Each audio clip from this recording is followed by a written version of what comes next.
Welcome back to our lessons, and today I'm sharing lessons from Psalms, the Psalms that David wrote.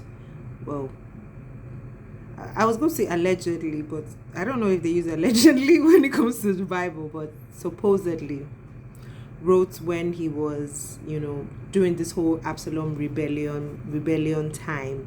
I keep calling him Absalom when it's Lom. I think it should have been Lon.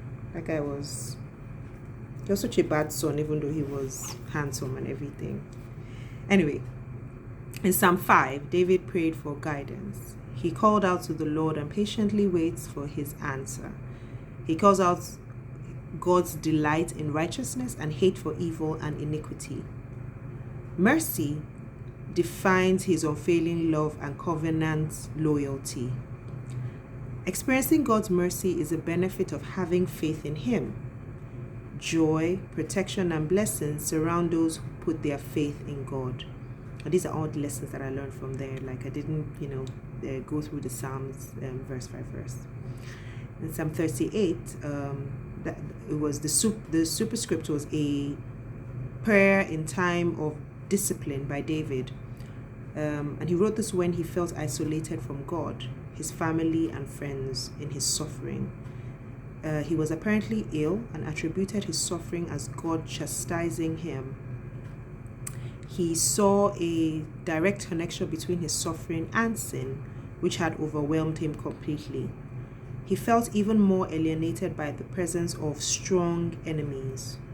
David believed that God's nearness would bring him healing and forgiveness, and despite his despair, he continued to pray. We must always continue to call on God in times of suffering and loneliness. Our nearness to him will bring us the relief and the salvation that we need in these times.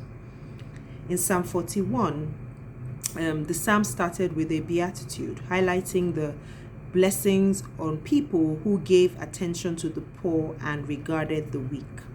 We already know how passionate God is about the needy, the underprivileged, the widows, and the orphans. And this psalm reminds us that the Lord rewards those who show compassion to others in verse 3. In Matthew 25:35, Jesus taught his disciples that ministering to the needs of the poor in compassion was serving him. So that was that verse that says, whatsoever you do to the least of my brothers is what you do to me. When he was talking about the judgment, when he separated the sheep from the goats. So they helped us to know that Jesus really expects for us to be his hands and feet here and take care of the ones who are underprivileged.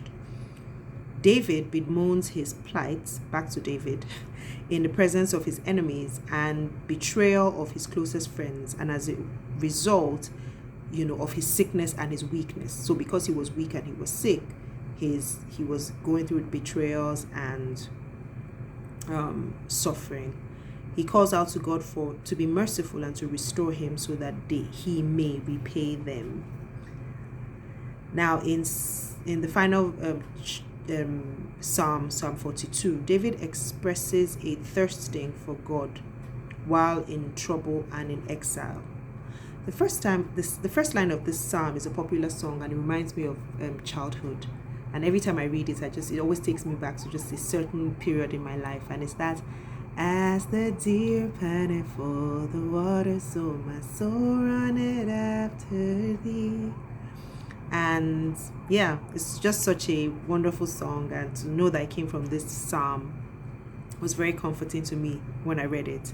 David felt that God was remote and distant, and expressed his deep longing for the Lord and compared it to intense thirst, like the deer was thirsting for water. Like in Psalm 41, he is crying out for the nearness of God and is feeling forgotten by God, even though he knows that this is impossible. God never forgets us. He's never far from us. But David knew that, and he knew that there will be restoration. In verse 11, he speaks to his soul and encourages his soul to hope in God instead of worry.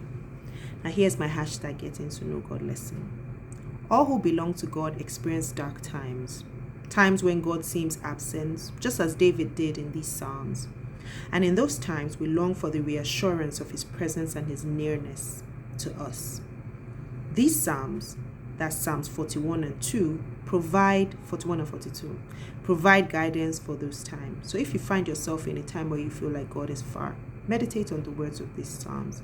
Like David, even in the midst of sickness, betrayal, sin, enemy sieges, or whatever, let's continue to encourage ourselves and trust that the Lord never leaves us nor forsakes us, and that he will deliver us in the end.